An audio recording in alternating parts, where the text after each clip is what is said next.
Iremos apagar as luzes para que a gente possa descansar os nossos olhos, né? Sintonizar com a espiritualidade antiga, com o nosso Mestre Jesus e acalmar o nosso coração. Vamos tentar esquecer tudo lá fora.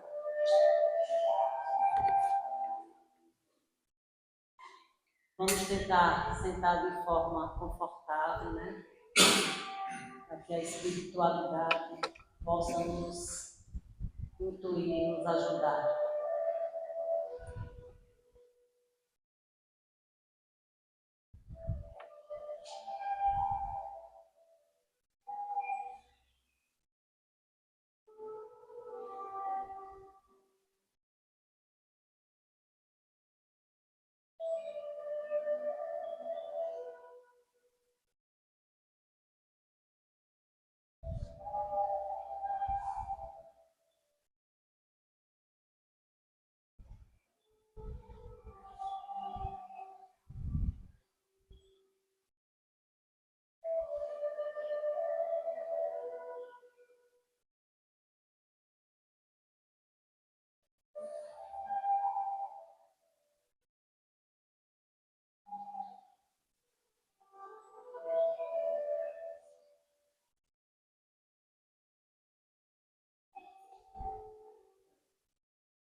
Boa noite, mais uma vez. Sejam todos bem-vindos a essa casa iluminada, né?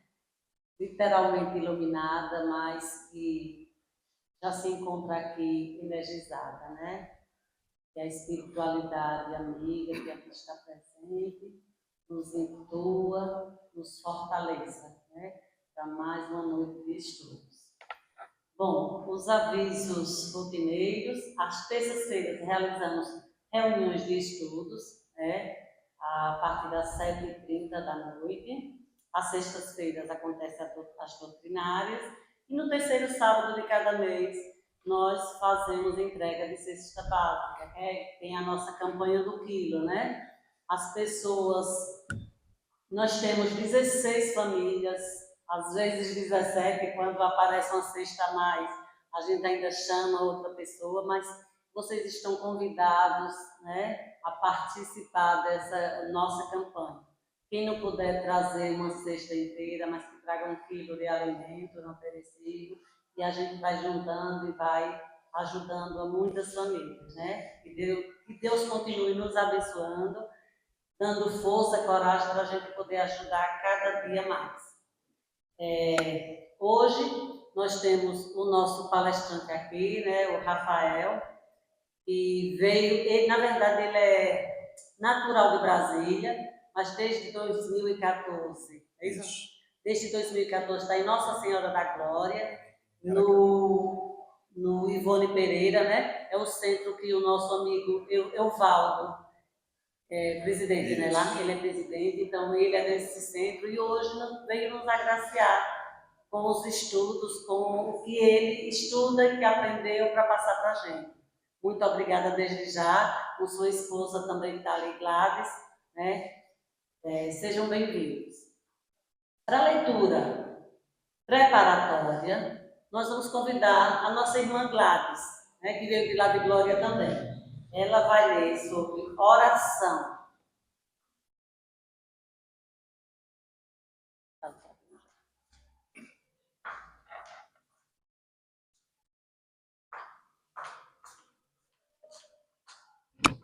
Boa noite. Pão Nosso, Francisco Cândido Xavier, pelo Espírito Emmanuel. Oração. Perseverai em oração, velando nela com ação de graças. Paulo, Colossenses 4:2. Muitos crentes estimariam movimentar a prece, qual se mobiliza uma vassoura ou um martelo. Existem resultados imediatos, por desconhecer qualquer esforço preparatório. Outros perseveram na oração, mantendo-se, todavia, angustiados e espantadiços. Desgastam-se e consomem valiosas energias nas aflições injustificáveis. Enxergam somente a maldade e a treva e nunca se dignam examinar o tenro broto da semente divina ou a possibilidade próxima, remota do bem. Encarceram-se no lado mau e perdem por vezes uma existência inteira, sem qualquer propósito de se transferirem para o lado bom. Que probabilidade de êxito se reservará ao necessitado que formula uma solicitação em gritaria? Com evidência sintomas de desequilíbrio, o concessionário sensato, de início, adiará a solução, aguardando, prudente, que a serenidade volte ao pedinte. A palavra de Paulo é clara nesse sentido. É indispensável persistir na oração, velando nesse trabalho com a ação de graças.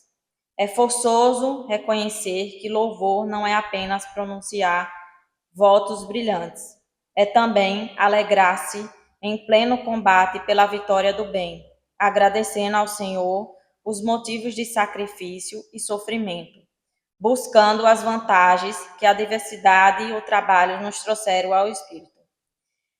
Peçamos a Jesus o dom da paz e da alegria, mas não esqueçamos de glorificar-lhe os sublimes desígnios. toda vez que a sua vontade misericordiosa e justa entra em choque com os nossos propósitos inferiores. E estejamos convencidos de que a oração intempestiva, constituída de pensamentos desesperados e descabidas exigências, destina-se ao chão renovador, qual acontece à flor improdutiva que o vento leva. Assim seja.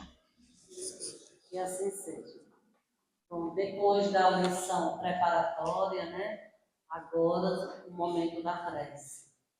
Convidamos a nossa irmã Célia para fazer a nossa prece inicial.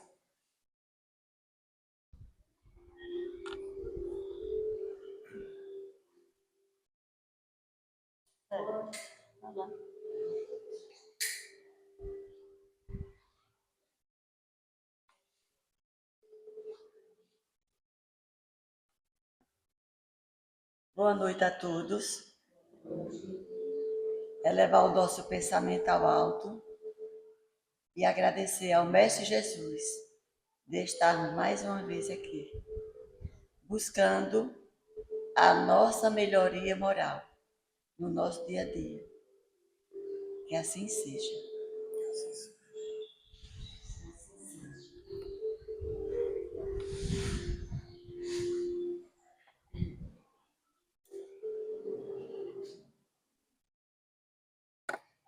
A leitura do Evangelho é o capítulo 6, Consolador Prometido. Convidamos a nossa irmã Tânia para fazer a leitura.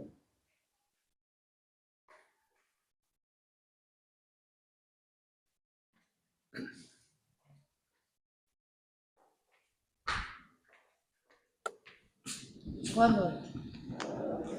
Do Evangelho segundo o Espiritismo, capítulo 6, Consolador Prometido.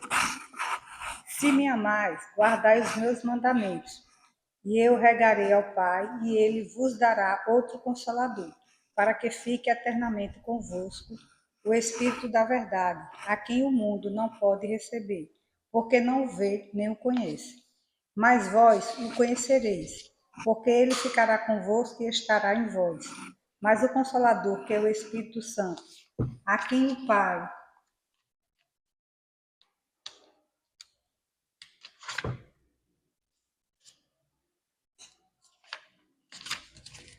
Pai enviará em meu nome, vos ensinará todas as coisas e vos fará lembrar de tudo o que vos tenho dito. Jesus promete outro Consolador, é o Espírito da verdade, que o mundo ainda não conhece, pois que não está suficientemente maduro para compreendê-lo, e que o Pai enviará para ensinar todas as coisas e para fazer lembrar o que o Cristo disse. Se, pois, o Espírito da verdade deve vir mais tarde, ensinar todas as coisas, é que o Cristo não pode dizer tudo. Se ele vem fazer lembrar o que o Cristo disse, é que o seu ensino foi esquecido ou mal compreendido. O Espiritismo vem no tempo assinalado cumprir a promessa do Cristo. O Espírito da verdade preside ao seu estabelecimento. Ele chama os homens à observância da lei, ensina todas as coisas, fazendo compreender o que o Cristo só disse em parábolas. O Cristo disse que ouçam os que têm ouvidos para ouvir. O Espiritismo vem abrir os olhos e os ouvidos, porque ele fala sem figuras e alegorias. Levanta o véu propositalmente lançado sobre certos mistérios e vem, por fim, trazer uma suprema consolação aos deserdados da terra e a todos que sofrem, ao dar uma causa justa e um objetivo útil a todas as dores. Disse o Cristo: bem-aventurados os aflitos, porque eles serão consolados. Mas como se pode ser feliz por sofrer, se não se sabe por que se sofre? O Espiritismo revela que a causa está nas existências anteriores e na própria destinação da Terra, onde o homem expia o seu passado. Revela também o objetivo, mostrando que os sofrimentos são como crises salutares que levam à cura, são purificação que assegura a felicidade nas existências futuras. O homem compreende que mereceu sofrer e acha justo o sofrimento. Sabe que esse sofrimento auxilia o seu adiantamento e o aceita sem queixas, como o trabalhador aceita o serviço que lhe assegura o salário. O Espiritismo lhe dá uma fé inabalável no futuro, e a dúvida pungente não tem mais lugar na sua alma. Fazendo ver as coisas do alto, a importância das vicissitudes terrenas se perde no vasto e esplêndido horizonte que ele abraça, e a perspectiva da felicidade que o espera lhe dará a paciência, a resignação e a coragem para ir até o fim do caminho. Assim, realiza o Espiritismo que Jesus disse do Consolador prometido, conhecimento das coisas que faz o homem saber de onde vem, para onde vai e por que está na terra, lembrança dos verdadeiros princípios da lei de Deus e consolação pela fé e pela esperança. Que assim seja. Que assim seja. Bom, e agora, né, chegou o momento da palestra, é o momento mais importante da doutrinária, que é onde o Rafael Frazão, né, ele vai falar sobre o Consolador prometido e o papel do Espírito. Fique à vontade, até às 9.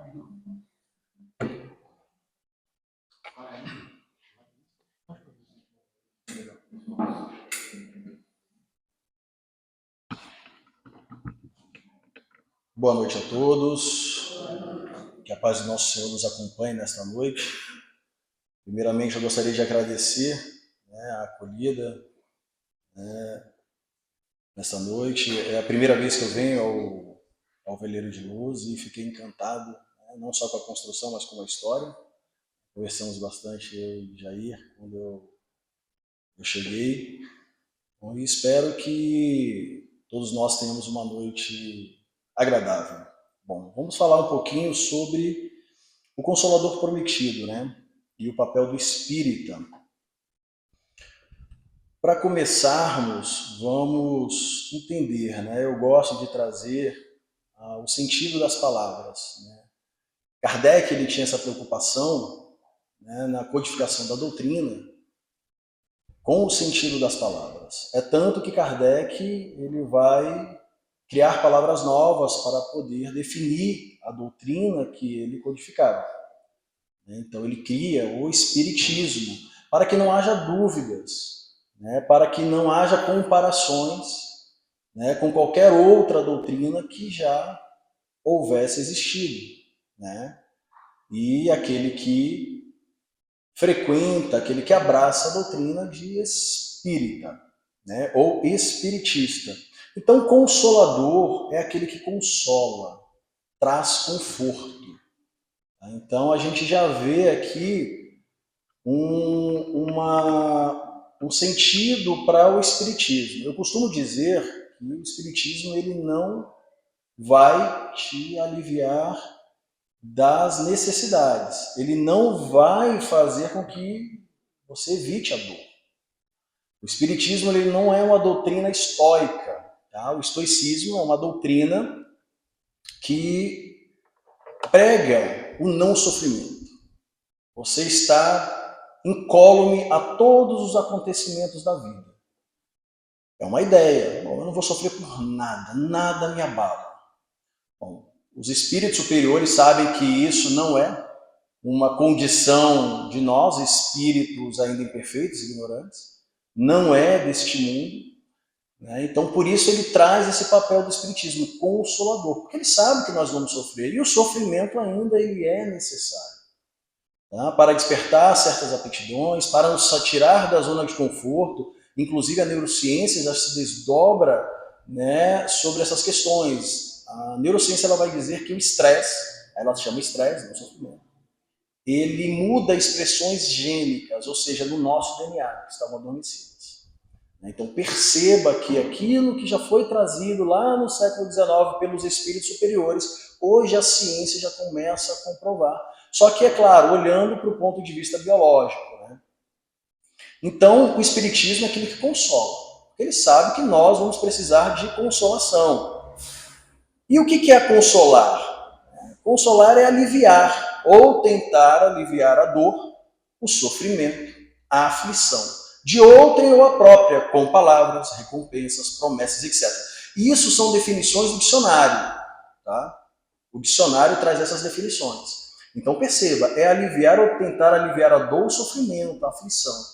Significa que nós, inevitavelmente, sofreremos. Teremos aflições, porque é próprio do nosso mundo. Então o espiritismo não faz promessas, alguma sobre, não, você a partir de agora, enquanto espírita, vai deixar de sofrer. Não, ele vai nos ensinar como sofrer.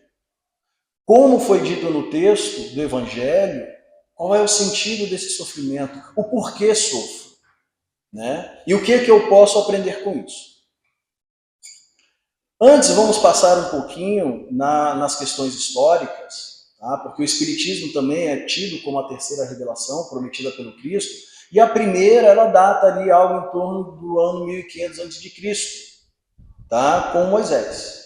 Então, Moisés, a gente vai ver a história lá na Bíblia, né? Aquele que liderou o povo hebreu, né? Do jugo dos egípcios, né? E leva o povo inteiro, imagina, um povo que não conhecia a liberdade. Então, todos aqueles que saíram do Egito nasceram escravos, eram escravos até então. Imagine a tarefa quase que homérica de Moisés de conduzir esse povo que não conhecia a liberdade nem a ordem. Então, Moisés, ele tinha essa incumbência de servir, inclusive, como médium. A gente até costuma dizer, né, que a primeira mensagem mediúnica veio através de Moisés, os 10 mandamentos. Ele vai para o monte e traz ali os 10 mandamentos, o primeiro ordenamento, né, para poder controlar aquele povo, para poder dar uma diretriz, milhares de pessoas, né?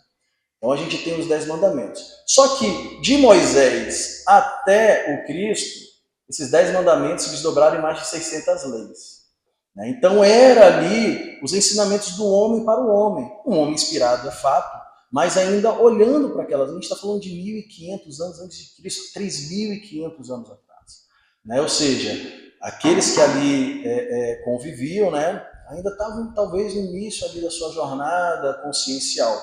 Então tinha dificuldades, tinha que ser coisa prática.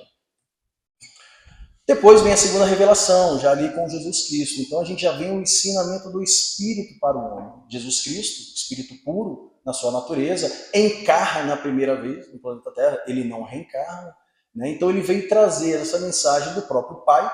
O Cristo é um Espírito que vê Deus, é um Espírito que conhece. Nós temos uma ideia de Deus, mas não vemos, não o conhecemos de fato. Cristo não. O Cristo já inclusive cria sobre a ordem de Deus. Então ele vem trazer essa mensagem sem mais um intermediário. Então ele chega, tira aquelas leis muito materiais e traz uma nova ideia, né? Ele exalta o Espírito. Ele vai exaltar para as questões morais.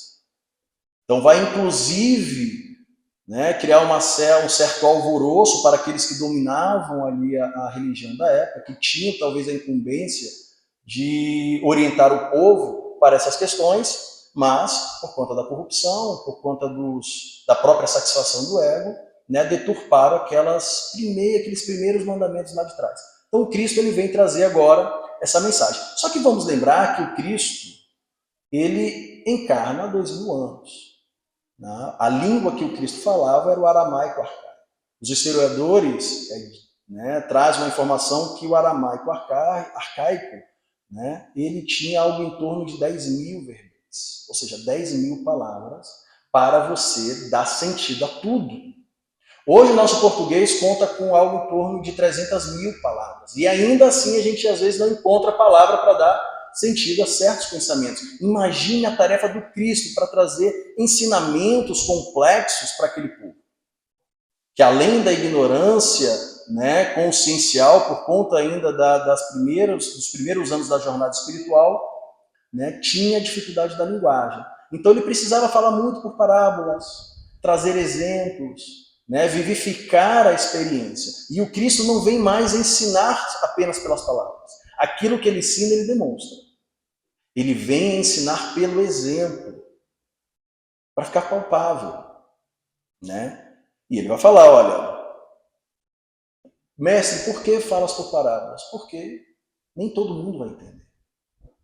Existem coisas que não adianta. Ele fala aquela outra palavra, não jogue pérolas aos porcos, porque eles não vão saber o que fazer com elas. Então tudo a seu tempo. Para vocês não, vocês já têm uma dimensão espiritual consciencial diferente, então para vocês é dado trazer o sentido e vocês vão continuar aquilo que eu comecei. Tá? mas tinha essa dificuldade. Então ele traz o Consolador prometido, né, ele promete, e vem a terceira revelação, já no ano ali de 1857, quando Kardec publica a primeira obra, a primeira versão, a primeira edição do Livro dos Espíritos. Tá? Então agora o ensinamento é do espírito para o espírito. Né? Os seres humanos, os espíritos já evoluíram o suficiente para poder compreender pensamentos mais elaborados. A ciência já avançou bastante para poder, inclusive, trazer ideias novas que a religião talvez deturpava naquela época. Então nós já tínhamos condição de entender certas questões, né? Como, por exemplo, a reencarnação, pluralidade dos mundos. Imagina 2000 anos falar de mundos outros habitados. Né? Talvez algumas pessoas se escandalizaram, talvez não entendi muito bem. Então Kardec ele veio com essa incumbência. Lembrando que Kardec ele vem organizar a doutrina. Né? Foi preparado para isso, pedagogo. Naquela época, né, os intelectuais eles não eram apenas pedagogos. Kardec era pedagogo, era astrônomo, era fisiologista, então era físico. Kardec, antes de se debruçar sobre o espiritismo, ele estudou 30 anos sobre magnetismo. É tanto que no início das mesas girantes, Kardec nem se interessa muito. Né? Olha, as mesas estão levitando, mas o magnetismo explica isso, então não tem muita importância. Aí quando fala, olha, agora as mesas estão respondendo perguntas, é Kardec, opa, agora tem uma coisa diferente, né? Um objeto inanimado responder perguntas. Pois bem, então Kardec ele vem trazer certas informações que até então, né, era difícil talvez de se compreender. E tínhamos também o jugo da igreja. Né? Então, à medida que a gente avança, a igreja vai perdendo o poder. Esse que é muito substituído ali pela ciência, passa pelos iluministas, né? Então, agora tem campo para que o espiritismo possa florescer. Porque talvez num tempo anterior ele fosse esmagado e não florescesse. Então, há tempo para tudo, né? Então, no Evangelho de João, que inclusive foi lido aqui no Evangelho antes da nossa palestra, está lá no verso 14, no capítulo 14, verso de 15 a 17 e 26, se me amais, guardais os meus mandamentos, e eu rogarei a meu Pai, e ele vos enviará outro Consolador, a fim de que fique eternamente convosco. O Espírito de verdade que o mundo não pode receber, porque o não vê e absolutamente não conhece. Cristo falava justamente por essa dificuldade da compreensão e realmente da consciência. Imagina você pegar uma criança de 3 anos, tudo bem que as crianças hoje já estão nascendo um pouco mais, né, com a consciência maior. Mas, ainda assim, pega uma criança de 3 anos e tente explicar a ela sobre física quântica. Ela não vai nem se interessar. O interesse dela está em outra coisa. Então, fazendo esse paralelo, lá atrás estávamos ainda engateando literalmente do ponto de vista consciencial. Então, não adiantava falar sobre certas coisas mais elaboradas. Mas quanto a vós, conhecê-lo-eis, porque ficará convosco e estará em vós. Porém, o Consolador, que é o Santo Espírito, que meu Pai enviará em meu nome, vos ensinará todas as coisas e vos fará recordar tudo o que vos tenho dito. E a gente recebe agora as mensagens diretas da espiritualidade. Não mais por uma única pessoa, não mais por um único intermediário. Então nós passamos pelo crivo da universalização da informação. A mesma informação trazida na França, a mesma trazida na Alemanha, a mesma trazida dos Estados Unidos, e vamos lembrar que naquela época, no século XIX, nós não tínhamos a internet para facilitar. Então nós tínhamos e era um dos critérios de Kardec. E a informação era trazida dos espíritos superiores direto para nós. Então, por que o Espiritismo é considerado o Consolador prometido? Primeiro, ele fala da origem e destinação dos seres. Até então, nós tínhamos, né, a alegoria de Adão e Eva. Que hoje, inclusive, tanto católicos como protestantes, né, falam em A Gênese como um livro mais alegórico. Então, olha, eram 2 seres, Deus criou o homem, depois criou a mulher, e a partir dali se deu toda a população mundial. Bom, cientificamente nós sabemos que isso não era possível. Então, imagina, isso era o que a igreja trazia, você avança, a ciência prova que isso não era possível, você perde. Aquela informação já não faz tanto sentido. Então, o Espiritismo vai se debruçar. De onde viemos? E para onde vamos? Quem nós somos de fato? Então, quando você começa a lançar olhos para a sua própria existência, quem de fato você é, e não essa roupagem que tomamos agora, então você já começa a fazer novas conexões. Porque até então, para que nós entendamos, para as religiões cristãs, como o catolicismo e protestantismo, que não acreditam em reencarnação, a alma é criada no momento da concepção.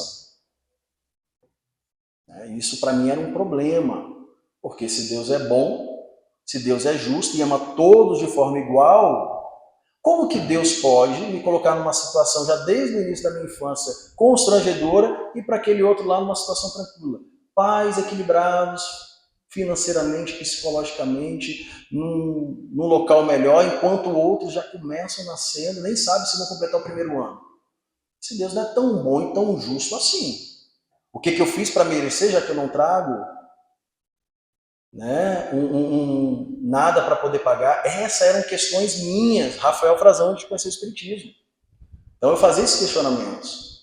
Mas aí a explicação é, mas você está pagando o pecado lá de Adão. Mas peraí. Mas o Cristo não veio remir os pecados? Ele não zera a conta, ele não foi para a cruz para poder justamente pagar por esses nossos pecados? Então, a partir do Cristo para frente, isso não faz muito sentido. Então perceba, não havia lógica, não havia razão. E isso foi me afastando cada vez mais da religião, até que eu conheço o Espiritismo. E ele começa a me explicar essas questões. Lei de causa e consequência. Por que eu sofro? Você sofre porque, primeiro, você está no mundo de provas e expiações. O simples fato de nascer no planeta Terra já é um motivo de sofrimento. Ou alguém aqui não sofre quando a gente está conversando, a temperatura não baixa 42 graus. Em Glória hoje, quando eu entrei no carro, o termômetro estava marcando 42 graus. Até que o ar-condicionado gele, meu Deus do céu, consome as nossas energias. Você não precisa nem nascer com nenhuma doença, basta que seja aplicado por um mosquito que faz parte da natureza. Então, nascer no planeta Terra já é um motivo de sofrimento. Mas e aqueles sofrimentos morais, aqueles sofrimentos que eu não consigo entender, não encontro nenhuma razão neste mundo? Eu não fiz nada para isso, sempre vivi minha vida tranquilo, sempre vivi minha vida certinho, como manda o regramento. Nunca cometi nada, nunca roubei, nunca matei, nunca adulterei, sempre honrei meu pai e minha mãe, cumpri os mandamentos e ainda assim eu sofro. O que eu fiz enquanto eu vejo um camarada que rouba, que vilipendia e vive uma vida tranquila? E aí a gente vai remontar a reencarnação. Ora, o que você vive hoje é construção do passado que você viveu já. Essa não é a primeira e nem vai ser a última vida que você tem. Então nós nascemos simples e ignorantes. Já começa a fazer sentido, já começa a ver justiça em Deus. Todos nascem iguais.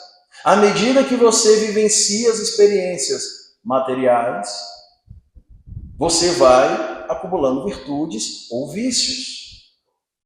E você tem sempre o livre-arbítrio de escolher o caminho que você quer. Já não há mais determinismo. Porque não faz muito sentido você ter reencarnação, várias existências, sendo que tudo está determinado por Deus. E o Espiritismo vai falar, olha, lei de causa e consequência. Aquilo que você faz volta para você, seja de bom, seja de ruim. Quer ter um futuro mais tranquilo do que você tem hoje? Inclusive, quem sabe, não nascendo mais na Terra, mas em mundos ditosos? Comece a trabalhar hoje, para que lá no futuro você receba o pagamento devido. Então ele vem trazer a reencarnação, que aí sim faz sentido para mim. Agora eu consigo compreender porque que uma criança, já pequenininha, já passa por tanto sofrimento, em que pese ser um bebê, mas é um espírito muito antigo que traz consigo uma bagagem.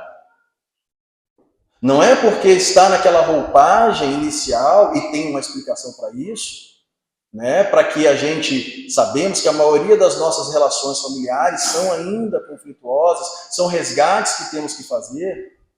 O esquecimento, nesse caso, é uma bênção, para que a gente possa recomeçar uma nova jornada. Agora imagina você, já nasceu e já começa a falar um monte de impropério. Quem é que vai desenvolver um sentimento? Então já nascemos naquela forma bem, né, frágil, dependente. O ser humano, do ponto de vista material animal, do corpo físico, é um animal que mais leva tempo para poder tornar-se, né, independente. Ninguém leva tanto tempo. E hoje a gente sabe que a neurociência, mais uma vez, debruça que nós só vamos amadurecer o nosso cérebro a partir dos 24 anos, a partir do lobo frontal. 24, 25 anos. Né? E hoje vemos quantas pessoas não ficam ainda na casa dos pais com 20, com 30 anos, dependentes não apenas financeiramente, mas emocionalmente. Então nós temos essa peculiaridade. Mas somos espíritos que trazemos uma bagagem já. Na primeira infância é o melhor momento que temos de reajustar, aparar arestas. Porque até os 7, 8 anos, os espíritos nos contam que nós vivemos uma semiconsciência. É nesse momento que temos para poder fazer alguma programação, olhar certas tendências. A criança ali ela não tem os vícios sociais. Ela fala o que vem na cabeça dela. E, infelizmente, a gente, por conta de questões sociais, né, já começamos a moldar negativamente. Né? Quem nunca falou para o filho, olha, você não pode falar isso. Né? Ah, mas ela perguntou se eu gostei ou não. Não, não diga que não gostou. Ou seja, você já está ensinando a criança a mentir desde cedo. Então, é o momento que vemos, a gente vê crianças mais calmas, mais tranquilas, mais violentas, agressivas. E é o momento de se olhar e fazer essa. Porque a partir dos 8 anos, a gente vai ver isso principalmente ali no livro Os Mensageiros, de André Luiz, é quando a encarnação de fato se completa, né? E aí aquele espírito recobra todo o seu arcabouço, né, consciencial que ele vai tomar nessa encarnação. E aí é gerir, né, aquilo que foi apresentado para ele, que ele já traz o que foi apresentado na primeira infância.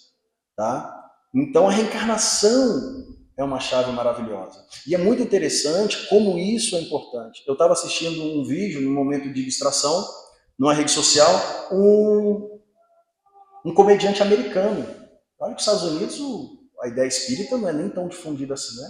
Eles trazem outros nomes.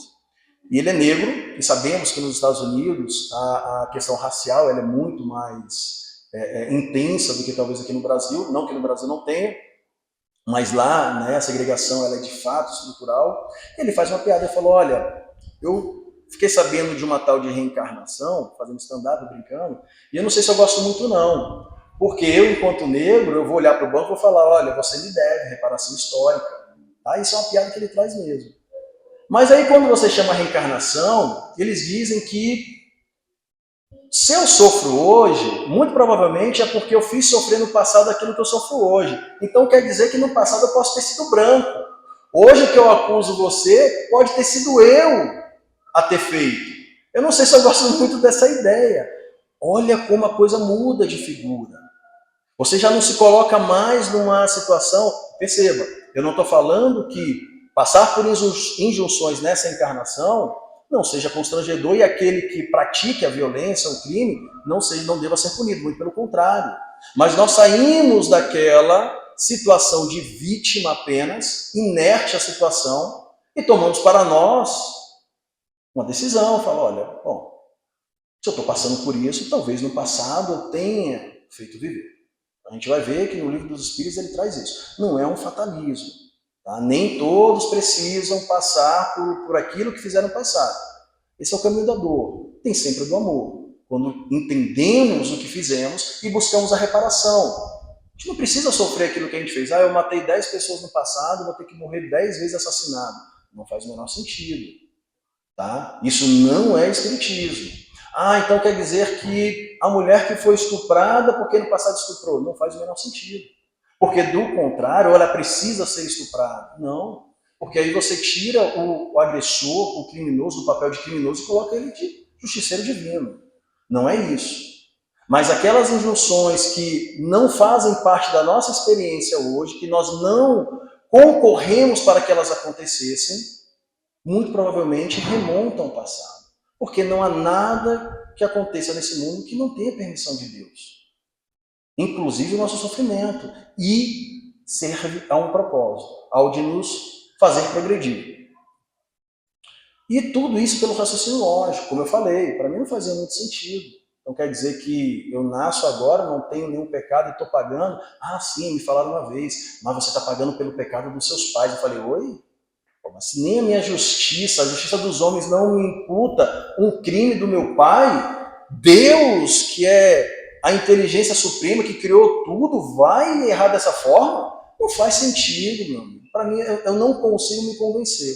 Então isso me afastou muito do cristianismo, inclusive, porque o cristianismo, quer queira, quer não, em que pese o Cristo não ter montado nenhuma religião, né, ter definido uma religião, ele trouxe ensinamentos que, se nós tivéssemos, desde os tempos remotos, nos pautado por ele, nem aqui estaríamos mais. A gente tem o exemplo de Paulo, que foi o primeiro perseguidor dos cristãos enquanto Saulo. Então, Paulo não matou apenas Estevão para aqueles que leram, né, a obra Paulo e Estevão. Então isso tem dados históricos daquela época. Ele iniciou, então foram vários cristãos que foram mortos pela ordem de Paulo. E até que Cristo aparece para Paulo naquela estrada para Damasco e ele se converte. E a partir daquele momento, ele vive toda a sua vida para o Cristo. Em vida, na mesma encarnação, ele sai de algoz para quem vai levantar e sofre as injunções.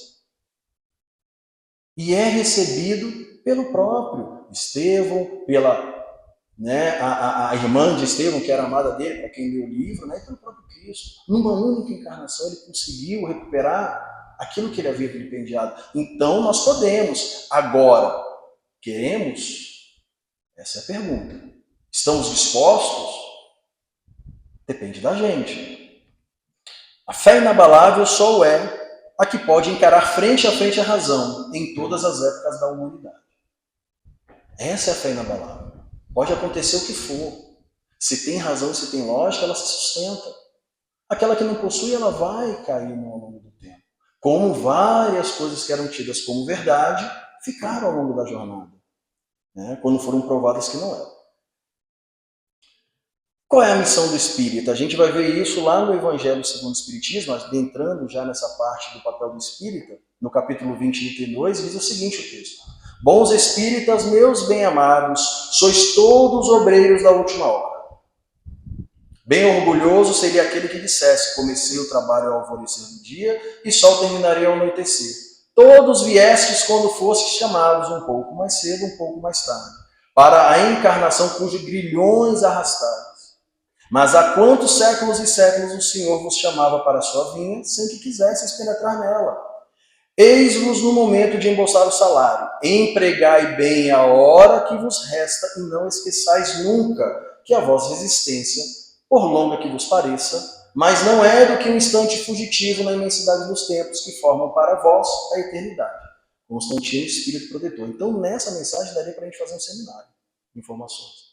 Então, ele já vem falando, obreiros da última hora.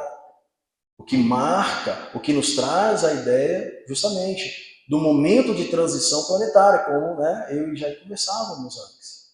Nosso mundo está saindo desse mundo de provas e expiações para um mundo de regeneração.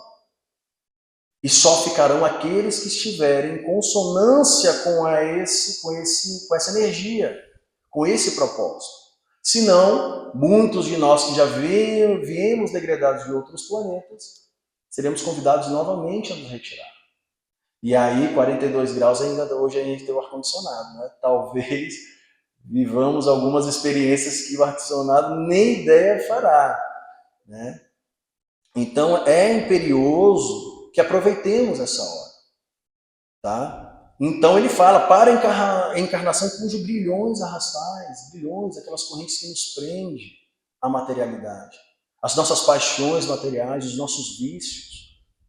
Urge olharmos para dentro de nós, nos conhecermos, sabermos de fato qual é a nossa motivação, o que estamos fazendo aqui nesse planeta. Que não é apenas acordar, levantar, trabalhar, almoçar, voltar, repetir tudo e no final do ano tirar umas férias, de vez em quando no final de semana.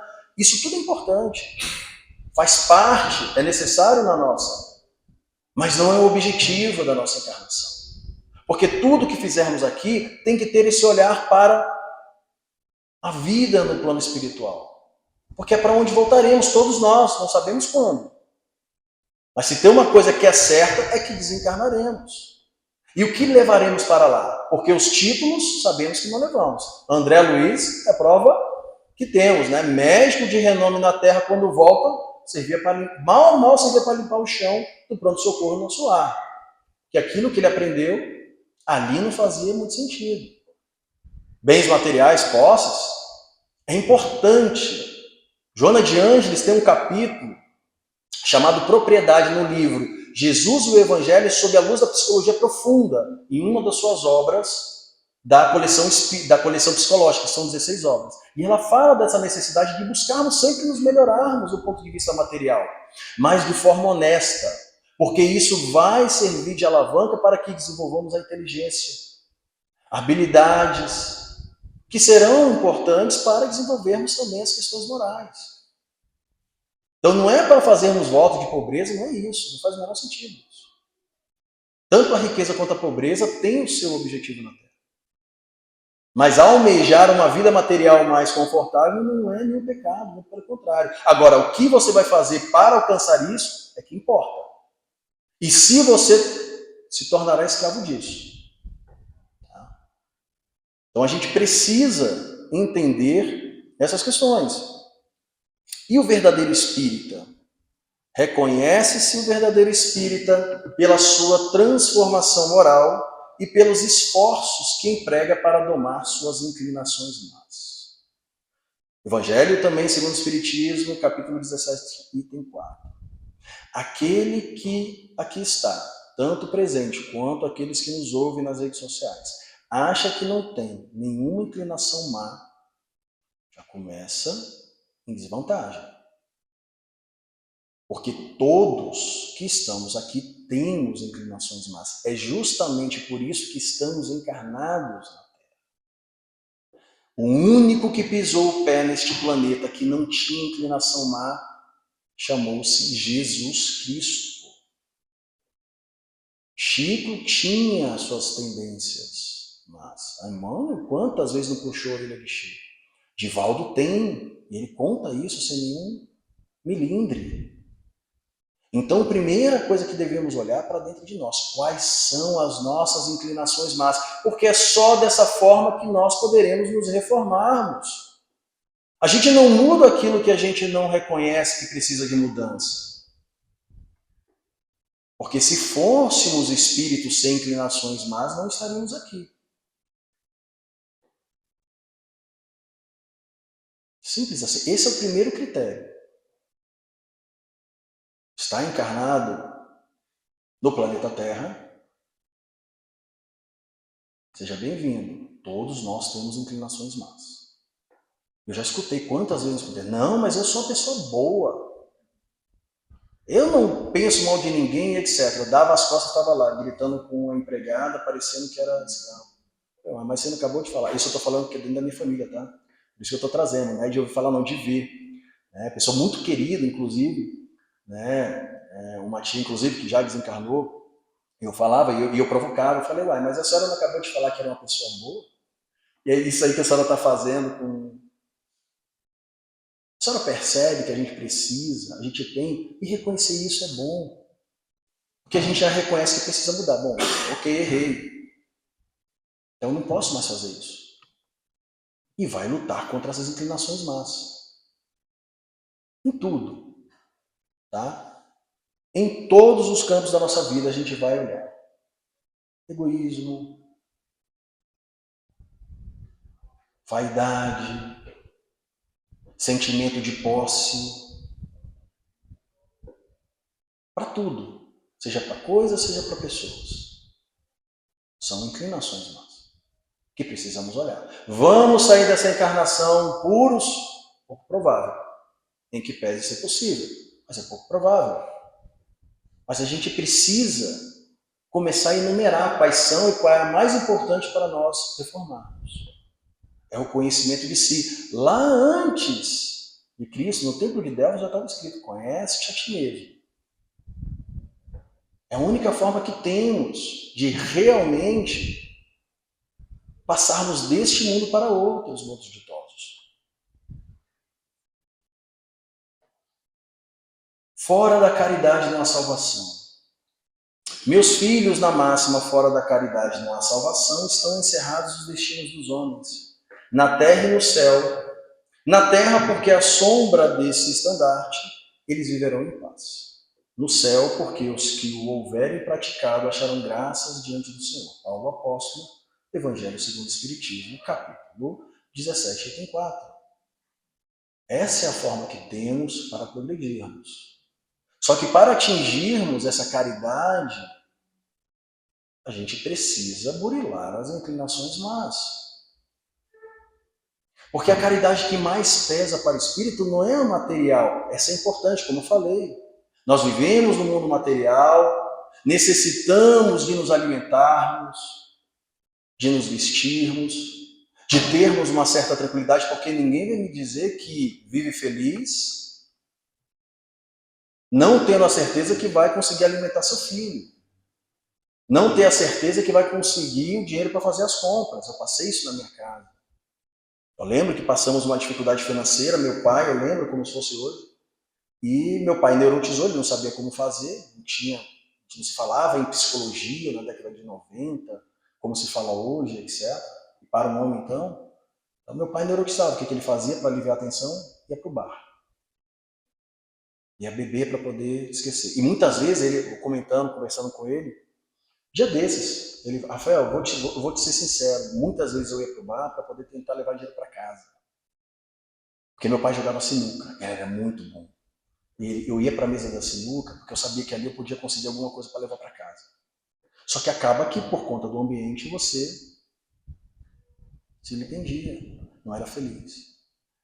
Mas à medida que ele entende aquela necessidade de sair daquela situação, de procurar outros caminhos, rapidamente ele muda de vida. Rapidamente ele muda de vida. Vai procurar estudar para poder se especializar e etc. Faz um concurso para um emprego melhor e larga aquele maldito vício que ele tinha. Não tem mais necessidade daquilo. Mas foi preciso que ele quisesse. E ele reconhece até hoje, mais de 10 anos, muito mais de 10 anos, acho que mais de 15, que ele não ingere mais álcool, mais tempo, uns 20 anos. E ele sabe que ele não pode tomar uma gota de álcool. Porque se ele tomar, ele volta para aquele estado. E a ciência nos mostra isso, sobre essa questão do vício. Ninguém supera o vício no álcool. Se você parou de beber, é para o resto da vida sem testar novamente. Então, esse é um autoconhecimento. Hoje meu pai tem 70 anos. Né? E até hoje a gente discute muito, etc. Com uma pessoa, pai, você tem que melhorar. Não, mas eu já melhorei bastante. Eu falei, é mesmo, eu não sou vaidoso, eu não tenho posse, eu não tenho, não tenho não. E aquilo. Ah, mas isso é diferente. Mas aos pouquinhos ele vai, hoje com 70 anos ele tem uma cuidade, e é o que eu falo, ele não tem idade para isso, para nos melhorarmos. No texto passado falou, toda hora é hora. Se estamos encarnados, ainda temos tempo para isso. Não podemos empenhar um segundo dessa encarnação, porque é caro uma encarnação. Às vezes eu costumo nos estudos falar, você sabe o quanto de energia que a espiritualidade leva para poder organizar uma encarnação? Porque não é só a sua encarnação. Primeiro tem que acertar com seus pais. Depois com o cônjuge que você vai ter, com os pais do cônjuge para vir no tempo certo, para aquele amigo que vai te auxiliar na jornada, é muita gente. É muita gente. Por isso que a gente não fica aqui à toa. Chico, quando no momento da jornada dele fala, mano, para mim deu, cansei. Eu acho que eu vou parar. Não tem problema, livre-arbítrio, Chico. Agora você sabe que você veio para cá com um objetivo. E se você não cumprir esse objetivo, não faz sentido você ficar aqui. Saiba que a sua vida pode ser requisitada. Foi isso que Emmanuel falou para Chico. Chico, bom, pensando bem, acho melhor continuar, né? Divaldo a mesma coisa. Joana, para mim não dá, não quero mais, sem problema. Mas você sabe o compromisso que a gente tem. Você tem que resgatar um passado delituoso. Tuberculose ou lepra, escolhe um dos dois, está aí dentro do germe em você. Aí ele, bom, pensando bem, eu acho que eu vou continuar. Tem que sempre ter opção. Mas não acho que ficaremos aqui à toa. Se nós recebemos a bênção de acordarmos hoje, daqui a pouco iremos para a nossa casa. Dormiremos. A gente não sabe se acorda. Acordar é uma misericórdia de Deus. Acordamos? Agradeça. Peça forças para poder executar a sua tarefa. E principalmente, lucidez para entender qual é. Para não sair por aí vagando. É preciso planejar a própria encarnação. A encarnação é uma empresa. Se todos nós estamos aqui, Chico já falava sobre isso também.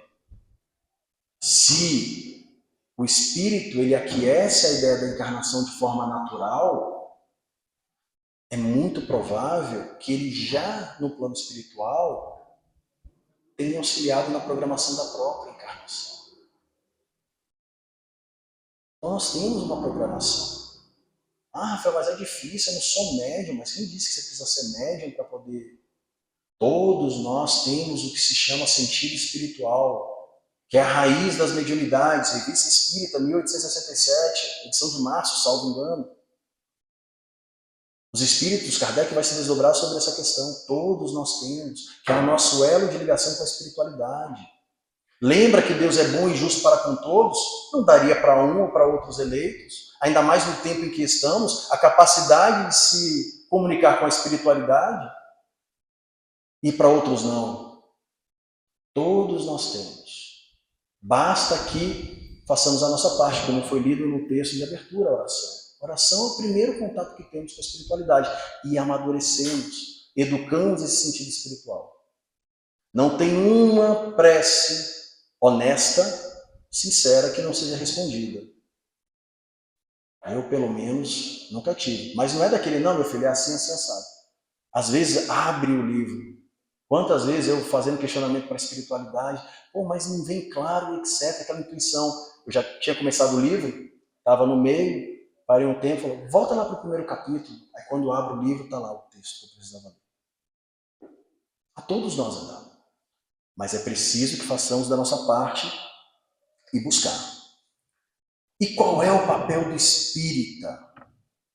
Lá no Evangelho segundo o Espiritismo, capítulo 17, item 4. Esforçai-vos, pois, para que os vossos irmãos, observando-vos, sejam induzidos a reconhecer o verdadeiro espírita e verdadeiro cristão, são um só e a mesma coisa, dado que todos quantos praticam a caridade são discípulos de Jesus, sem embargo da seita que pertencem. Paulo Apóstolo.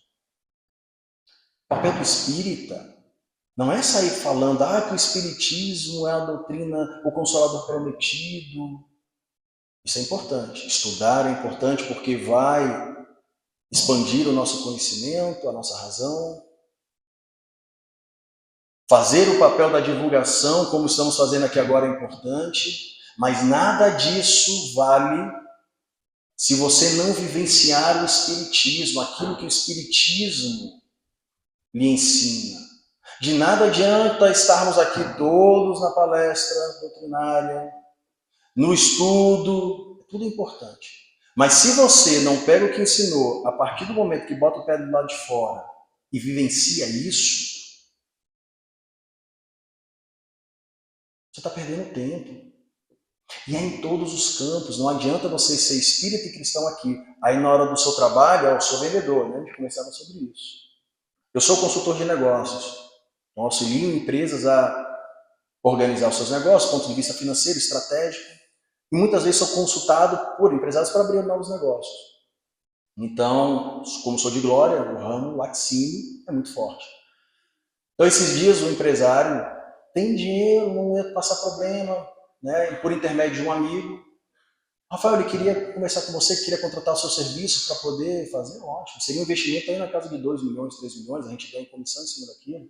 Então, para mim seria muito bom, do ponto de vista econômico. Mas na hora de conversar, eu falei, bacana, meu irmão, você que sabe comprar leite? Não. Sabe vender queijo? Não. Deixa eu te falar uma coisa, não entra não. Porque é muito mais complexo daquilo que você imagina. Não entra. Começa criando vaca, etc. Investe no seu negócio. Porque o que você vai investir, você tem 2 milhões reservados para colocar, você vai precisar de 4 para poder tocar o seu negócio nos próximos anos sem receber um centavo. O mercado é complicado, você está no mercado que Nativida domina. É difícil você competir com uma empresa desse tamanho. Então você já começa em desvantagem. Você está vendo muitos laticínios investindo, mas eles já estão aí nessa há 10, 20 anos. Agora estão sendo obrigados a regularizar. Então eles já dominam alguma coisa. Dá para você entrar? Dá. Se você tiver bastante dinheiro e tempo para poder receber. Aí até quando saiu, um amigo falou, Rafael, você deixou dinheiro na mesa. Eu falei, deixei. Mas eu não ia dormir tranquilo sabendo que muito provavelmente ele ia perder aquele dinheiro. Eu não sei qual é a situação dele. Muito provavelmente ele não ia progredir, ele não ia prosperar. Não faz sentido eu ganhar sobre a desgraça dos outros. Para mim não faz sentido. Então não adianta nada, eu sou cristão, eu sou espírita, e na primeira negociação você passa a perna no outro. A negociação é uma arte. Você tem as suas metas, você conversa com o outro, mas se você tem plena convicção que o outro pode se dar mal, que o outro está indo para um lugar que não dá, é sua obrigação avisar. Mesmo que isso signifique que você vá perder. Lembra aquilo que eu falei agora há pouco? Nosso objetivo é o reino dos céus. Não é aqui. E graças a Deus, vivenciando isso, não me falta oportunidade de trabalho. Muito pelo contrário, a gente conversava, né, eu não tenho tempo para atender mais. E é isso, é no dia a dia, é na faculdade, é dentro da própria casa. Não adianta nada estar aqui, meus irmãos, muito bom, paz do Senhor, tomar água fluidificada, etc. Chega em casa, é um déspota. Não ajuda o pai, não ajuda a mãe, não ajuda a esposa. Está perdendo tempo. Na verdade, mais do que perder tempo, você está se complicando. Porque aquele que muito é dado, mais será cobrado. O ignorante, ele tem um atenuante da ignorância. Não sei se já ouviram falar, a ignorância é uma bênção. Por quê? Quanto menos você sabe, menos pesará em você certas questões, principalmente punições. Mas a partir do momento que você sabe, isso será cobrado. Então a nós não cabe mais o tempo de esperarmos, precisamos colocar em prática, e o espírita coloca em prática no dia a dia. Ele vivencia o espiritismo, ele professa o espiritismo no dia a dia e na prática. E para encerrarmos, ninguém pode voltar atrás e fazer um novo começo, mas qualquer um pode recomeçar e fazer um novo fim. A gente pode começar agora, sem nenhuma sombra de dúvidas. Há tempo ainda, mas é preciso que queiramos e façamos. Busque e achareis. É preciso sair da zona de conforto. Muito obrigado pela noite. Que assim seja. Muito obrigada, Rafael, pela presença. Que Deus os conduza até a sua residência, né? Você juntamente com sua esposa. E que possa vir outras vezes, viu? Muito obrigada. Eu tenho certeza que o seu estudo, seu aprofundamento ajudou muito a nós todos aqui, né? E que a gente possa colocar um pouquinho em prática, pelo menos, quando a gente sair daquela porta, né? Que Deus abençoe. Rafael vai fazer a prece e logo após passe aqui à minha direita. Que Deus abençoe e boa noite a todos.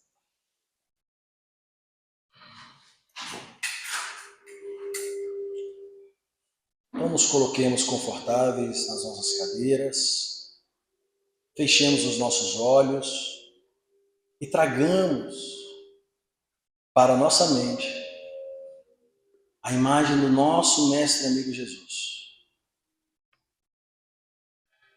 Ele que é a amálgama das nossas almas. Ele que é a verdade, o caminho e a vida. Nele encontramos refrigério. Encontramos conforto, paz, serenidade. Nele encontramos a fraternidade. e com ele vibramos no mesmo sentimento. Senhor, gratos estamos pela oportunidade que nos concedestes de nesta noite falarmos de assuntos tão necessários para a nossa jornada. Ensinamentos que despertam a nossa mente para a necessidade de nos reformarmos e sairmos da inércia e nos colocarmos à disposição da tua seara. Agradecemos, Senhor, pelo concurso da espiritualidade amiga que lança sobre nós, sob a tua égide,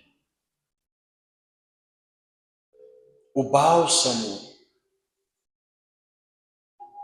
a acalmar a nossa alma, os nossos corações, recompondo o nosso perispírito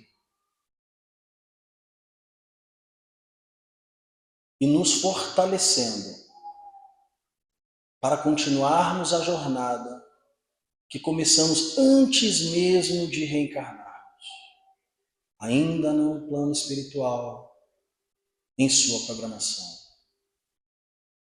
Mas ainda, Senhor, somos pequenos, ignorantes, vacilantes e dependentes do teu amor. Digna-te, Senhor,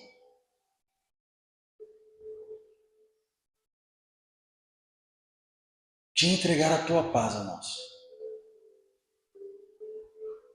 para que possamos continuar a nossa jornada e para que todo aquele que conosco se encontre em qualquer momento das nossas vidas possa reconhecer em nós a tua marca,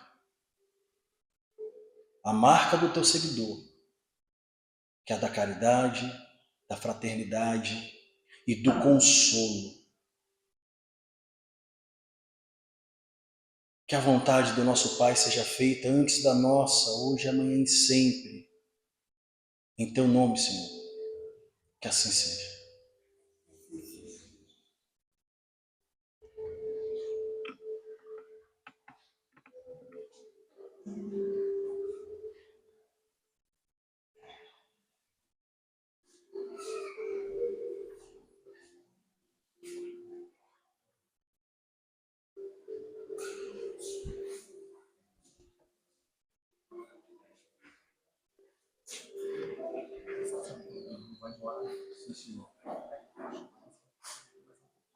Foi muito rápido.